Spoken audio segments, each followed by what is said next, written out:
Okay, magandang araw po sa ating lahat, magandang gabi. Shout out po sa ating mga subscriber po na nandito po lagi sa ating mga kapwa OFW. Shout out pala dyan sa may Canada, yung kapwa natin OFW dyan. Shout out sa iyo, sir, na nandyan ho sa Canada nga nakastay siya ngayon sa kanyang trabaho din. So mga OFW, maraming salamat po sa inyong pasok dito sa ating YouTube channel, sa inyong pag-comment kung saan man ho kayo na nakadestino sa bawat bansa ho sa ating mundo, no? Sabihin natin sa mundo, no? Okay, sa ang lugar sa San Carlos, Pilar, Bohol. Magandang araw po sa inyong lahat diyan, sa lahat ng mga bulaanon. Amping-amping ng tanan. Okay. Okay, hindi to mahabang video na ngayon. Ito i-upload ko. So, mag-react lang ulit ako dito sa ICC na i-dismantle talaga ng ICC. Mali! I-dismantle talaga ng Amerika itong ICC. Mayroong naglabas kanina, hindi ko lang nakuha yung video na yon kanina. Hindi ko lang na-save kanina. So, napanood ko yon na talagang pursigido na ho itong Amerika na i-dismantle. Ibig sabihin, bubuwagin na talaga nila. So ano kaya to? I-demolish itong building ng ICC? Hindi ko alam kung ano to. Anong gagawin talaga sa Amerika dito? Kasi pursigido na itong nangyari ngayon. At itong Malacanang, nagsalita na ho tungkol ho dito sa balitang Amerika versus ICC. Na kailangan daw silang baguhin yung kanilang mga pulisiya na dito sa pag-cooperate nila sa ICC. So umamin na. Umamin na rin sa wakas itong ICC, itong Pilipinas na nakipag-cooperate dito sa ICC. So ano kayo masabi ni Kunti nito? Na mayroon pa naman tayong isang presidente dyan sa loob sa ICC. Palagay ko, di ba nabanggit ko to sa isa kong vlog na hindi ho tumalayo, hindi to abutan ng next year. Palagay ko itong taon na to, mayroon talagang gagawin para i-dismantle na itong ICC. Kasi sabi itong nakita ko ng interview nitong sa kabahin sa Amerika, kaparty siya sa government ng Amerika, na kung mayroon halimbawa na isang Amerikano sa loob ng ICC, talagang kukunin nila. Hindi sila magdalawang isip na palabasin talaga nila. At ito na nga ang sabi nila, yung tao na yun na nagsalita, na kung sino man ang nandyan sa loob ng ICC, kung bansa na kalyado ng Amerika, yung nakakulong ngayon dyan sa ICC, sa loob ng detention, managot itong ICC na to. Inandun yung presidente natin. Alam to ng Amerika, ng presidente ng Pilipinas, nandyan nakakulong. Kaya siguro to, pursigido na silang i-dismantle talaga. Dismantle lang pagkasabi na itong ICC na ngayon, kinakabahan na. At ito ngayon, nakikita ko rin sa Pilipinas, itong palasyo, kinakabahan na rin.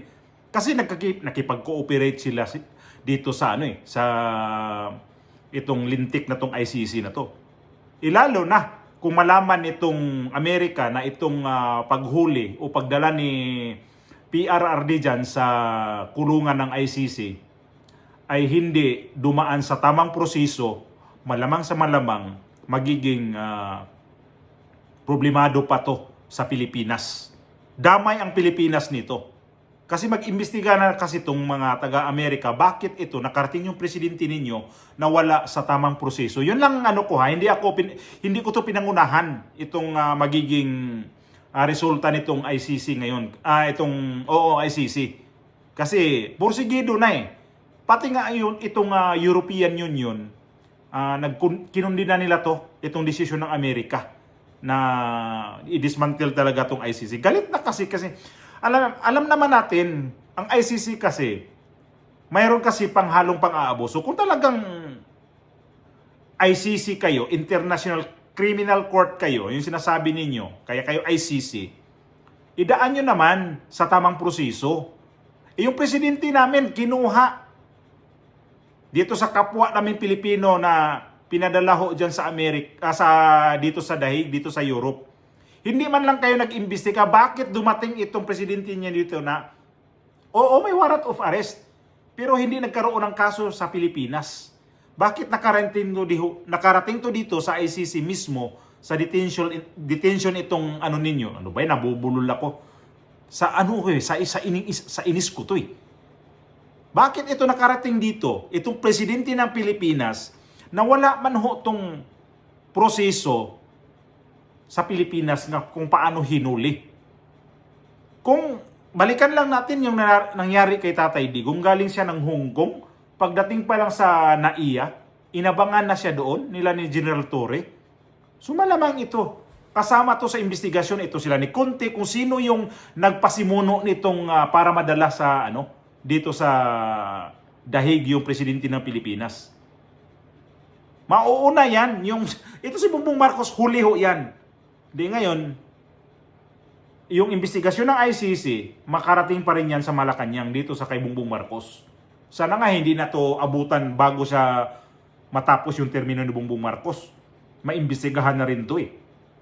Tingnan natin yung mga tapang-tapang niya mga nagsasalita dyan na si Bato de la Rosa daw tumakas. Hindi, ito si Bongbong Marcos, isa ka rin eh. Nagsabi na pinatakas ito si Bato de la Rosa. Save na si Bato de la Rosa sa tingin ko dito pati ito si Tatay Digong. Kapag ito i-dismantle, anong gagawin? Itong si Tatay Digong. Papauwiin to ng Pilipinas. Utusan to ng Amerika. Kung hindi nyo pauwiin yan, presidente na yan sa Pilipinas, ay di managot kayo lalo. Galit pa naman itong Russia. Galit itong ano pang bansa dyan na galit na galit dito sa ICC. Itong itong si Netanyahu na may warrant of arrest na rin ito. Kaya itong ICC ngayon, umabuso rin kasi kayo. So, palagay ko hindi na ito abutan ng itong sunod na taon. Mayroon talaga itong mangyayari dyan. Sana hindi lang to panakot ni Trump. At ito pa, palagay ko dito, ba't hindi pa nagsalita si Trillanes dito at saka si itong si Conte.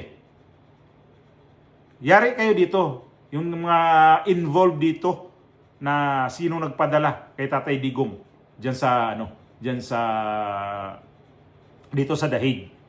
Sabi ko, natutuwa ako dito, nakita ko to na ididismantle at tarantang-taranta na itong Malacanang, inamin nila na nakipag-cooperate sila sa ICC. Wala na nga tayo sa ICC. Hindi na tayo miyembro diyan sa hayupak na yan na yung ICC na yan.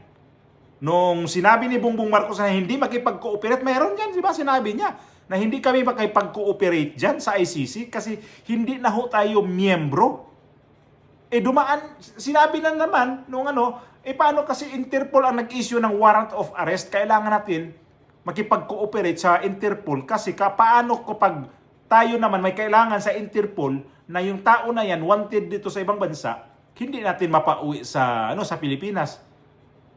Nakipag-cooperate kayo sa Interpol, bakit ito hanggang ngayon itong si Saldico hindi niyo hindi niyo ma-locate niyo itong si Saldico?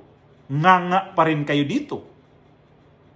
Inamin nyo rin, nakipag-cooperate kayo dito. So wala na.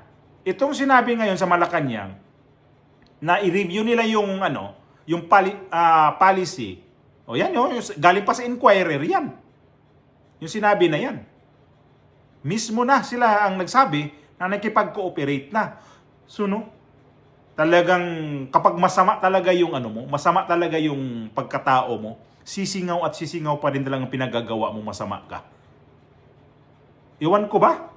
Yung mga matitino dyan na nanunungkulan, yan ngayon ang inabuso.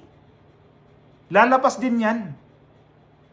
Matagal man o kailan man yan darating, lalabas din ang katotohanan nito nangyari sa Pilipinas. Ngayon, sawa na.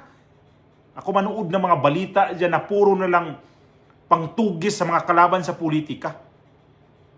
So, gagawin nyo dito, anong gagawin nyo dito ngayon kung tutuhanin talaga to ng Amerika? Ayun na, may warning na, dismantle na. Gigibain niyang ICC ninyo. Di ko alam kung nako. Bawal yun sabihin ko na ano. Baka tapunan ng quitis dyan sa ICC na yan. Wag naman sana, nandyan pa si Tatay Digong. Kapag wala na si Tatay Digong dyan, tsaka na i-dismantle ng padalhan nyo na ng ano yan. Mga bulldozer at tsaka mga backhoe. Gigibain yan. Gigibain yung ICC ninyo. Ayan na nga, karma. Kasi matanda, pinadala. Presidente ng Pilipinas.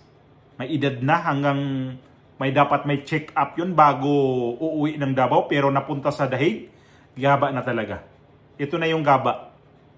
Matindi talaga ang panalangin ni Tatay Digong. Sabihin niyo yung demonyo to? Oh, matindi. Ang laking istorya to. Dito na istorya ngayon. Dito na sa mga balita masyado. Kasi busy sa impeachment eh.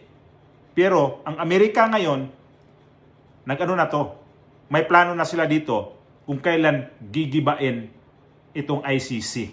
Good job, Amerika.